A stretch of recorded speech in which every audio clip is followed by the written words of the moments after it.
highlighting the topics that affect agriculture nationwide. It's the AgNet Weekly with Sabrina Halverson, brought to you by AgNet Media. And now, here's this week's featured conversation. The Environmental Protection Agency announced its final rule to designate the two most common PFAS chemicals as hazardous materials under the Comprehensive Environmental Response, Compensation, and Liability Act, or CERCLA. And while these chemicals are not used on farms, this could have a big financial effect on many farms around the nation. To get more understanding and information, we're talking with Courtney Briggs, Senior Director of Government Affairs at the American Farm Bureau Federation. I'm Sabrina Halverson. Let's get into this week's AgNet Weekly. Could you start out by just explaining to our listeners what this rule is? Sure. So this rule is part of the Environmental Protection Agency's regulatory roadmap on dealing with PFAS. And just to be clear, so your listeners understand, PFAS is a chemical. We call them forever chemicals because they do not break down naturally in the environment. And they are used in everyday products. Anything that is waterproof, stain-proof, grease-proof. It is in Teflon pans, it's in your Gore-Tex jackets, it is in a variety of everyday products. And the concern has been over the last several decades that exposure to PFAS is leading to some negative health outcomes. So the federal government is now taking steps to regulate PFAS chemicals in their uses. And this was really the first step on EPA's regulatory roadmap, and it is to designate PFOA and PFOS, which are the two most commonly used PFAS chemicals. PFAS chemicals are a class of chemicals. There are hundreds of them, but PFOA and PFOS are the two most commonly used ones. And the federal government is now regulating those chemicals as hazardous materials under CERCLA. And I'm sure a number of your listeners have heard of the CERCLA law, but it is essentially the Superfund law, and it assigns liability to those who produce and use these chemicals. And obviously, I want to be very clear at the onset that farmers do not produce or use PFAS chemicals anywhere in their operations. But what we're seeing happen is because these chemicals do not break down naturally in the environment, and the chemical bonds of these chemicals are so tightly woven that they are finding their way to water supplies, and they are naturally finding their way to farm fields. However, I should caveat that with one of the areas where we are seeing PFAS chemicals end up on farm fields is through the use of biosolids.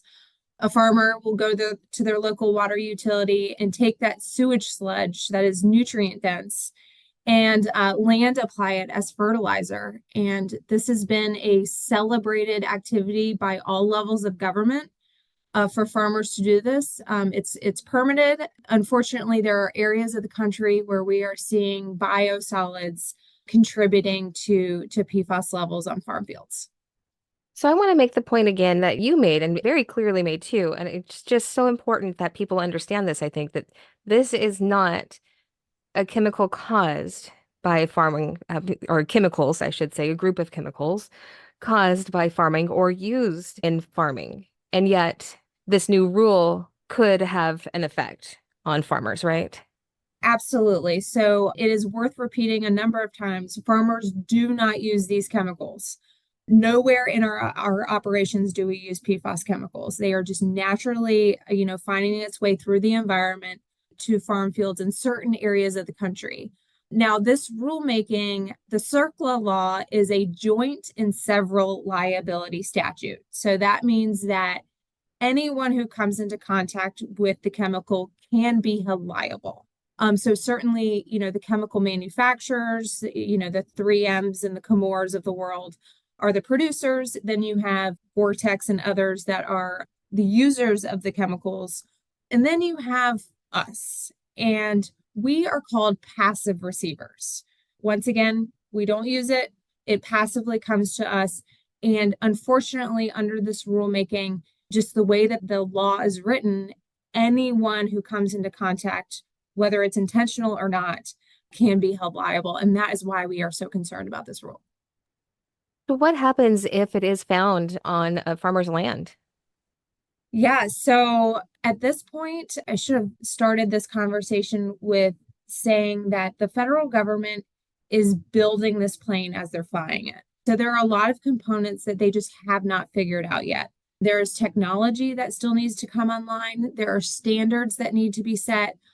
But a farmer would be forced at this point, if they had a contaminated farm field, they would potentially be held liable and have to pay for the cleanup and remediation of the farm field. But I want to be clear, Sabrina, that right now, when you go ask the federal government, well, how do you remediate a farm field? What exactly goes into that? What kind of techniques should be used in order to clean up a farm field? They don't have the answers to that yet. They don't have the answers to things like how do you destroy and dispose of PFAS chemicals? So there's still a lot of open questions, and that's why the American Farm Bureau Federation was very vocal in saying that the CERCLA rule is not where we should start. You can't go around assigning liability to people when you haven't even figured out a way of properly cleaning this up.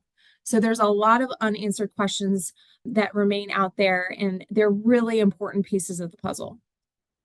Yeah, I would think so. When we're looking at such a big issue and there's not a known way, or they haven't figured out a way to actually clean it up yet, but yet they want to start holding people liable. What could be the best outcome from this point? And what are you hoping can happen at this point? So at this point, AFBF is very vocal on the fact that we need a liability shield for farmers and ranchers in this country. Certainly, there are entities out there that should be held responsible because, PFAS, we do need to clean up a number of areas of the country from PFAS contamination. But the CERCLA rule has always, the theme of the CERCLA rule has always been that the polluter pays. Well, if it's the polluter pay, then it should be the chemical companies that should be on the hook for cleanup and remediation and paying into the Superfund, and they should assume that liability. So we are lobbying Congress to create that liability shield that will protect passive receivers, protect farmers and ranchers from any liability. I know that you don't really deal in hypotheticals, but I'd like to throw one at you. If we were to look at this in a different way, compared to like an oil spill, let's say, there's an oil spill from a company offshore and cleanup has to happen. Maybe some oil comes up onto the beach and you own a home on the beach and there's, oil there. It's not the homeowner who would be expected to go out and clean. It would be the oil company who had the spill that is expected to carry the burden of cleaning it up. Is that right? So that is correct. And just to bring it to a more timely disaster, the situation with Norfolk Southern in Ohio, that is a perfect example of how the Superfund law is supposed to work. But the issue that we have with PFAS is that it is ubiquitous. It is absolutely everywhere. If you go looking for it, you will find it, obviously at differing levels. But they have found PFAS chemicals in Antarctica. So I know a lot of people like to try to compare this to dioxins or lead or other chemical issues, but this is on an entirely different level because so many of these PFAS chemicals have been used so prevalently and, really for many decades. The situation that you described is exactly how the Superfund law was designed to work. But unfortunately, we don't have a law on the books that addresses an issue that is as complex as the PFAS situation.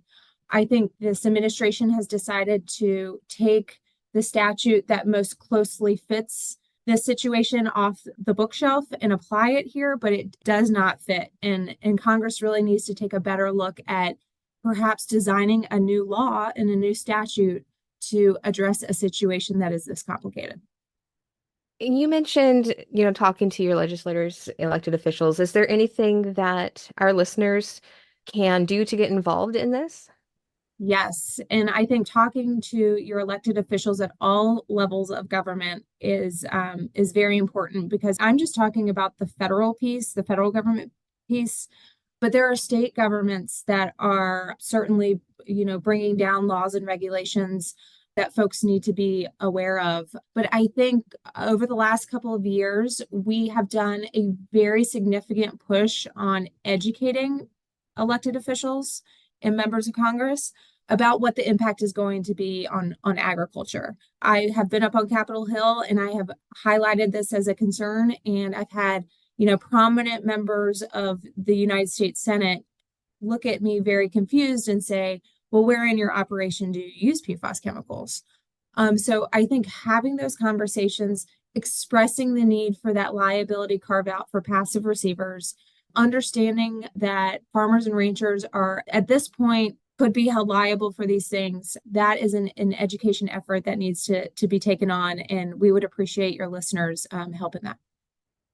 Thank you so much. Is there anything else that you would like for our listeners to know, or anything that we missed that we should have touched on?